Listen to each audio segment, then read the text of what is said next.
Senate Leader. Mr. President, I move to proceed to calendar number 168, H.R. 5371. Clerk will report. Motion to proceed to calendar number 168, H.R. 5371, an act making continuing appropriations and extensions for fiscal year 2026 and for other purposes. Mr. President, I understand that there is a bill at the desk that is due for a second reading. The Leader is correct. The clerk will read the title of the bill for the second time. S3012, a bill to appropriate funds for pay and allowances of accepted federal employees for periods of work performed during a lapse in appropriations and for other purposes. Mr. President, in order to place a bill on the calendar under the provision of Rule 14, I would object to further proceeding. Objection is heard, so the item will be placed on the calendar under Rule 14. Thank you, Mr. President. Mr. President, this morning we will offer my Democrat colleagues yet another opportunity to vote to reopen the government. To vote to reopen the government with a clean, nonpartisan CR. That's right. We are not asking Democrats to swallow any new Republican policies. We're not asking them to swallow any partisan policy riders. We're simply asking them to extend current funding levels for a few weeks while we work on full-year appropriations. And you don't have to take my word for it. Everyone from the president of the Teamsters Union to mainstream media outlets has confirmed that the CR Republicans have put forward is a clean CR. But Senate Democrats chose to shut down the government anyway. Now, Mr. President, Democrats' ostensible reason for their 16-day shutdown is because they want Republicans to agree to bail out the health care mess that Democrats created, first with Obamacare, and then by passing and then sunsetting enhanced Obamacare tax credits that were put in place for the COVID emergency, which I think, as we all know, is long behind us. And despite the fact that we're only in this position because of Democrats' poor policy choices, Republicans are ready for that discussion. I'm ready. My colleagues are ready. The Speaker and the President are ready. But, Mr. President, only once we've reopened the government. We're not conducting negotiations in a hostage situation. And we're not going to pay $1.5 trillion ransom to get Democrats to reopen government operations. That's right, Mr. President, $1.5 trillion. That's what Democrats are demanding. Between their Obamacare bailout and the other partisan policies that they've included, they want a $1.5 trillion ransom to reopen the government for a handful of weeks. Now, to put that number in perspective, that's the equivalent to almost 1/4 of the entire 2024 federal budget. Again, just to reopen the federal government for a handful of weeks. Now think about that, Mr. President. Their proposal, $1.5 trillion in new spending, free health care benefits for non-citizens, to open the government until October 31st. That's what their proposal is. So literally, the American taxpayer is supposed to pay $1.5 trillion so that the Democrats can open the government until Halloween, 2 weeks from now. $1.5 trillion for 2 weeks. That's what we're talking about here. Now just imagine this for a minute, Mr. President, what might happen if we pay that ransom and agree to the Democrats' $1.5 trillion demand. Well, what's going to happen the next time we need a continuing resolution? How much are Democrats going to demand then? Will we have to add another $1.5 trillion every time we want to fund the government? And they want to do it for 2 weeks. $1.5 trillion for 2 weeks. I mean, where does this end? When taxpayers and our economy have been totally destroyed by Democrats' profligate spending? Is that where it ends? No, Mr. President. While I am more than happy to discuss ways to alleviate Democrats' health care mess, we're not paying $1.5 trillion, a $1.5 trillion ransom to reopen the federal government. Now, Mr. President, as frustrated as I am with their continued refusal to reopen the government, I do have to say that I have some sympathy for Senate Democrats. While they may claim health care is the driver of what they're doing, we all know that the primary reason we're in this mess is because Democrats' far-left base demanded a showdown with President Trump. Just 7 months ago, the Democrat leader voted with Republicans to keep the government open because he said, while he didn't like the CR, a government shutdown would be, quote, much worse. Far worse, end quote. But he caught a whole lot of flack for that decision from the far left. And so now, he's leading the shutdown charge. And he's not the only Democrat who voted to fund the government march. He's now a member of the shutdown brigade. But, Mr. President, no matter how much pressure their far-left base is exerting, we still need some Democrats to do the right thing. It would take just a handful of Democrats to reopen the government. Just a handful of Democrats to enable us to resume paying air traffic controllers, law enforcement officers, and all of the other federal workers. Just a handful of Democrats to get the federal government working again for the American people. Later today, Democrats are going to have another opportunity to make the right decision. Two opportunities, in fact. They're going to have a chance to vote on the clean, nonpartisan CR, which, as I said, in the past sits right there at the desk, which has passed the House of Representatives. We can pick this up with 5 more Democrat votes, pass it today, send it to the President signs it into law, and the government reopens. So they're going to have a chance to vote on that yet again. And they're going to have a chance to vote to advance full-year defense appropriations legislation, so that if we can't reopen the entire government, we can at least make some progress toward securing paychecks for our troops and for defending our country. Just last week, the Senate passed the National Defense Authorization Act, which is essential legislation, something that we do every year to authorize defense spending and to authorize a pay raise for our troops. So this is Democrats' chance to make good on that promise by funding the raise. The authorization bill authorized it. The defense appropriations bill that we will vote on here later today will actually fund that raise so our troops can get paid. Now again, I realize that Democrats' far-left base is rallying in D.C. this weekend, which puts extra pressure on Democrats. But I hope that they'll do the right thing anyway and vote to reopen the government. All we need is 5. Bill's right there. Goes to the President, he signs into law. Government reopens. Mr. President, the American people are depending on some, I'm hoping, Democrats who are willing to put the interest of the American people ahead of the interests of their far-left base. Mr. President, I yield the floor. President. Democrat leader. We in quorum. I ask unanimous consent the quorum be dispensed with. Without objection. So, Mr. President, another week has passed, and the Trump shutdown drags on because Republicans refuse to work with or even negotiate with Democrats in a serious way to fix the health care crisis in America. Let's be clear. Republicans are demanding something that hasn't happened in previous negotiations.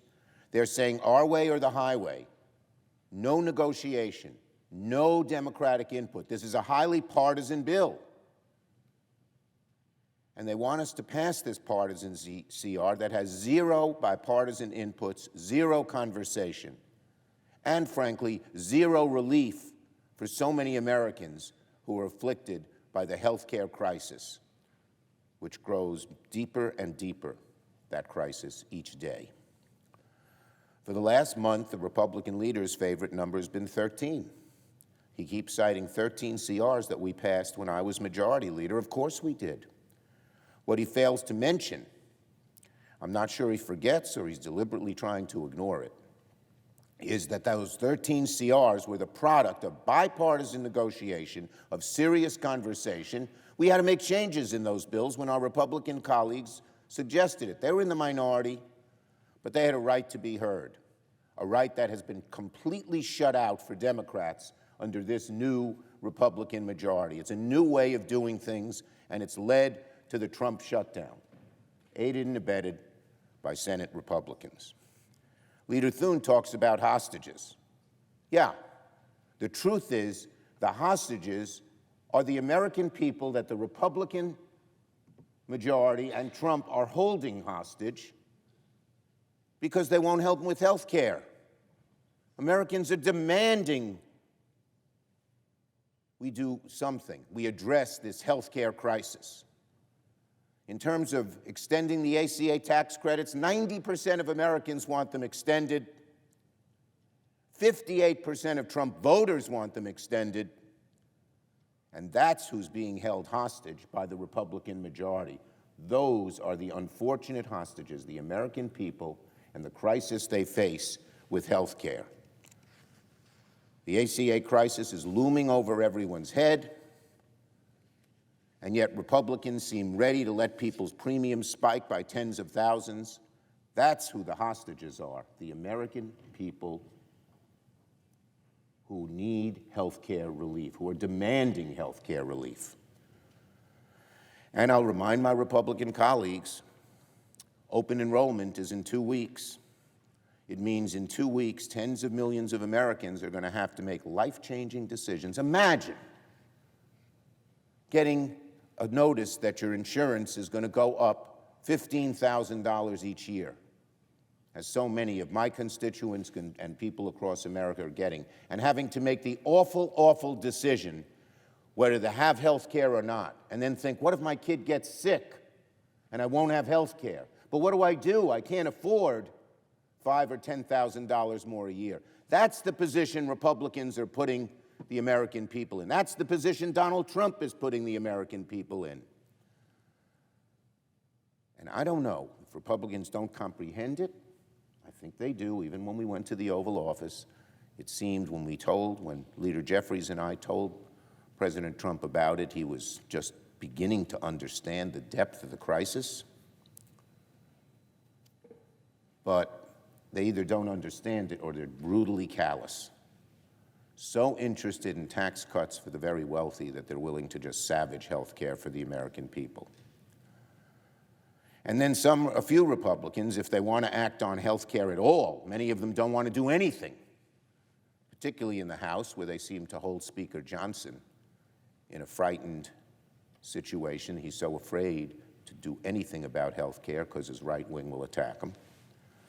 But for those who want to act on health care, they think we can wait till the very, very last minute. But the reality is it'll be far too late for the American people. And many of them will be stuck paying outrageous amounts of money. The vast majority of Americans who have health care, who have ACA health care and other health care, are going to have to make their decisions by November 1st, not January 1st. Yet, despite this crisis, despite the enormity of the increase in costs that Americans will have to pay for their health care, Republicans continue to dig in. They continue to say, we don't want to help on health care. We don't want to negotiate with Democrats on health care. They say there's nothing to negotiate. That's got to change soon. Has to, for the sake of the American people. Democrats want to reopen the government as soon as possible so people can get back to work, so government services are not interrupted. But we need to fix the ACA premiums right now. If Republicans fail to act now to lower premiums, the American people will correctly, wish it didn't have to happen, wish we could solve this, but they'll have to hold them the American people will have to hold Republicans responsible when they face financial ruin. Now on the No Kings rallies. In a few days, millions of Americans in cities, towns, villages, rural areas across the country will exercise one of the most fundamental rights under the Constitution, one of the greatest things about America, exercising the right to peacefully protest, exercising the right to free speech. This weekend's No Kings rallies will be an affirmation about what America is all about. We are a democracy in America. We have no kings, despite the fact that Trump has even said he wants to become one and is acting in ways that are a threat to our democracy. In America,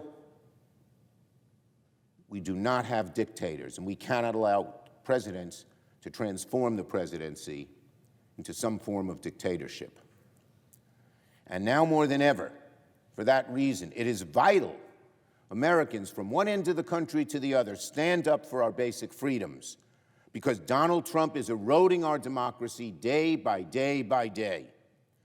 So this weekend, I encourage Americans everywhere, Americans who love this country, who care about our democracy. I don't care if you're a Democrat or Republican or independent, a liberal or a moderate or conservative. The vast majority of Americans want to preserve this democracy. And the No Kings rally says that in a very strong way, where millions of Americans, millions will come together to say just that we don't want kings in America. I will join the marchers to celebrate what makes this country so great. And I say to my fellow citizens, do not let Donald Trump or Republicans intimidate you into silence. That's what they want to do. They're afraid of the truth. Republicans are going apoplectic because Americans are exercising their right to free speech. Even some of them, too many of them, know that Donald Trump is threatening our democracy, and the American people are seeing just that. And that is the theme, the very appropriate theme of this weekend's rallies. No kings. No kings. So I urge Americans, speak out, use your voice, exercise your rights to free speech. And of course, there should be no violence from either side. I say to Americans, show the world how much we love this country, how much we love our values, how much we love our democracy and want to preserve it. And don't be afraid.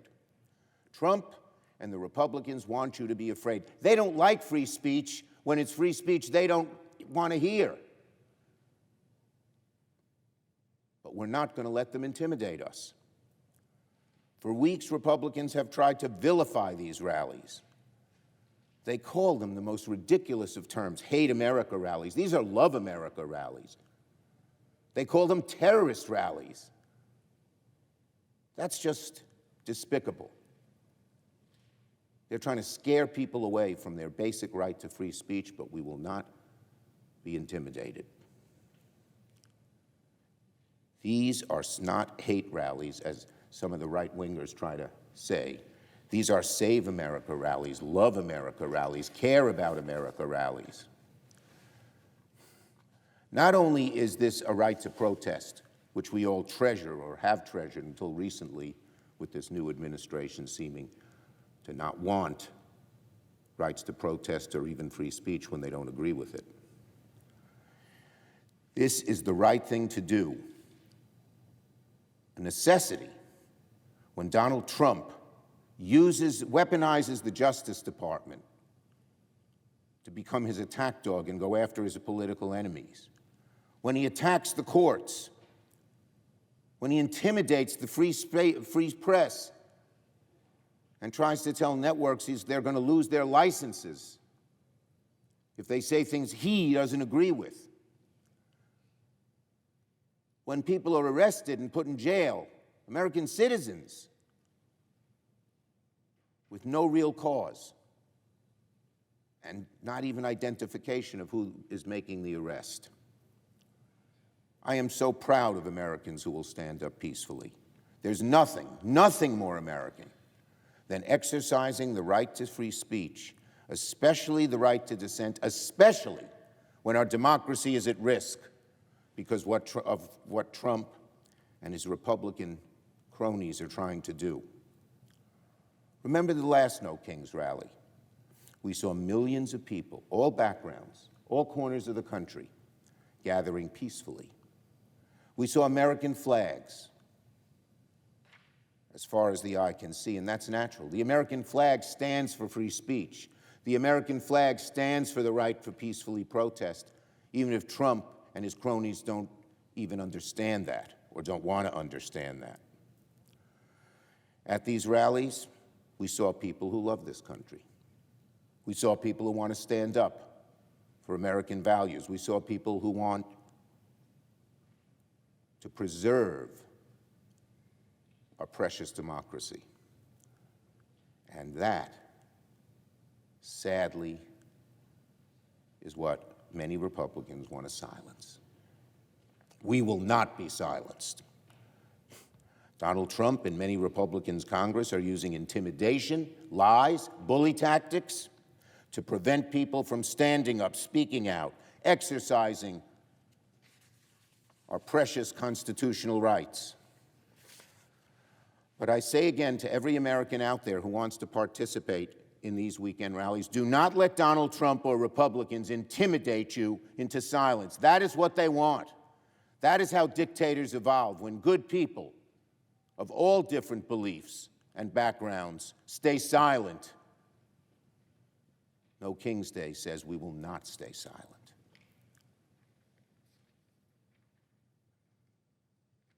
Do not, I say to the American people, do not be afraid to exercise your right to free speech. Be proud that you're doing it. Do not be afraid to peacefully protest against Donald Trump's eroding of our democracy, and do not be afraid to show how much you love this beautiful democracy, as the Founding Fathers called it, God's noble experiment. We have to keep this precious democracy. Now on the young Republicans, another sad chapter in how the Republican Party has devolved over the last few years. It's been 2 days since Politico published a horrifying story revealing thousands of private messages containing racist, sexist, and violent comments from prominent members of the Young Republicans organization. And yet, President Trump and the Republican leadership has remained silent. There's nothing but radio silence from Republican leaders who seem to claim they worry about combating political violent rhetoric. The silence from Republican leaders in the face of Hitler jokes and gas chamber jokes is deafening. Where are they? When they don't like somebody who says something on the left, they're the first to criticize them. Well, this is one of the nastiest, most vicious things that we have ever seen written by young Republicans, no less, and the Republican leadership, including President Trump, is silent. As I said, Republicans never miss a chance to preach about violent rhetoric when it comes from the other side, and of course that should be condemned. But now that it's coming from their own ranks, they're silent. Some Republicans seem to even excuse this vile behavior. This is amazing. The Vice President of the United States, no less, J.D. Vance, dismissed the messages as just a college group chat. Can you imagine if it was a group of people on the left saying some things, if he'd say the same thing? A college group chat? Does J.D. Vance really think glorifying Hitler and gas chambers is just a silly joke? Imagine if it came from the other side. We all know that Vance would be losing his mind right now. He'd be all over Fox News, decrying it. But now, since it's coming from his own ranks, he's just excusing it. Despicable, disgraceful, shameful. No matter if you're a Republican or Democrat in the middle, we all must condemn this nasty behavior and make it clear. This type of vicious rhetoric is unacceptable in America. And finally, on Gateway.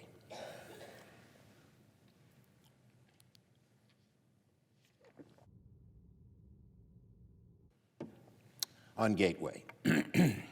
Yesterday, President Trump and his administration terminated funding for Gateway. Gateway is the most important infrastructure project in America, period. It'll keep our economy moving, our region connecting, tens of thousands of union workers on the job. Donald Trump is trying to kill it again in pure spite and with sheer stupidity. It's petty revenge politics. And who gets hurt? It's going to screw over hundreds of thousands of New York and New Jersey commuters, choke off our economy, kill good-paying jobs. It affects New Jersey. More people use it to commute from New Jersey than from New York. What Trump has done on Gateway is vindictive, reckless, and foolish. And if Donald Trump thinks he can use New Yorkers, New Jerseyites, commuters, small businesses, union construction workers, and the first responders as political pawns, it will backfire on him spectacularly. We will fight the president on this in every way to preserve this crucial, vital infrastructure project, crucial and vital to New York, New Jersey, the Northeast economy, and the whole American economy. I yield the floor.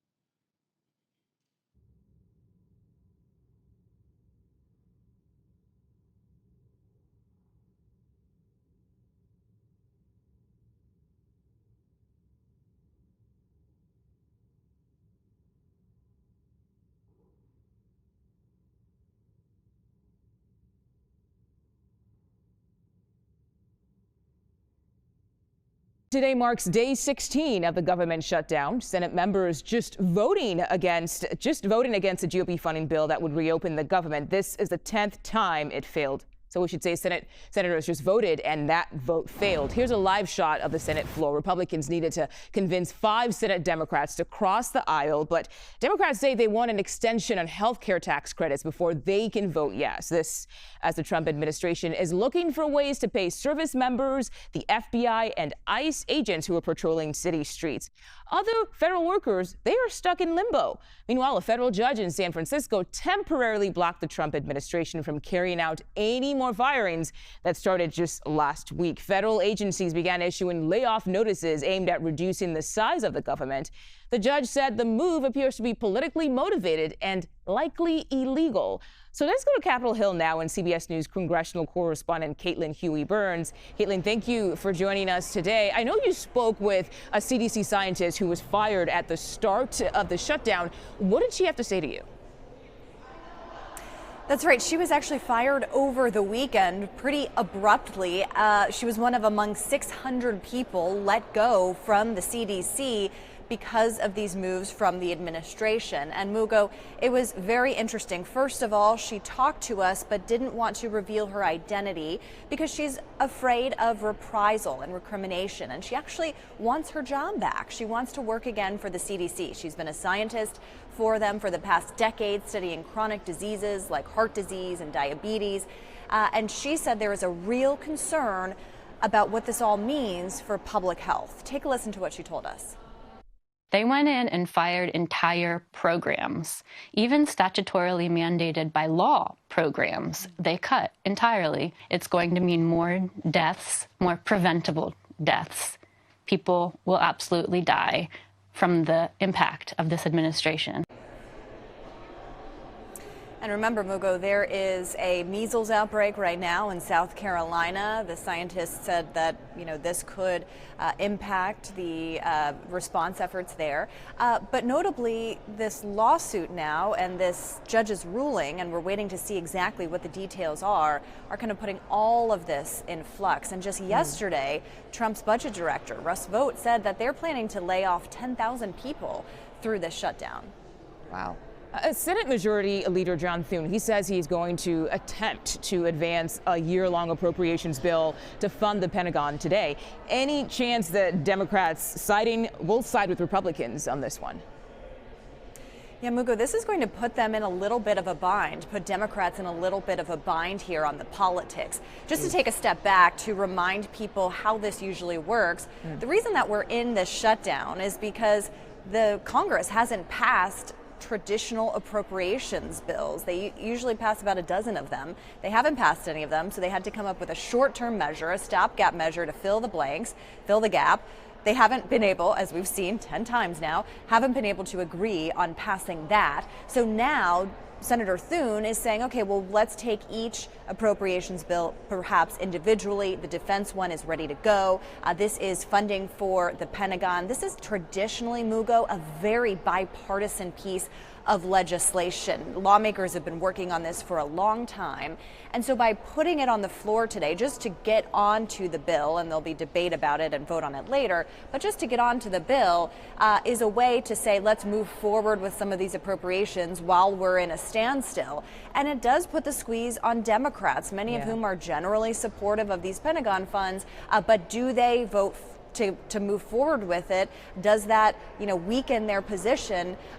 That is a political bind that they're in. Meanwhile, the troops are getting paid for now because of funds rearranged by the administration, by the Pentagon to pay them. But it's not clear how long that will last. So this is an effort by Thune to just get this process moving.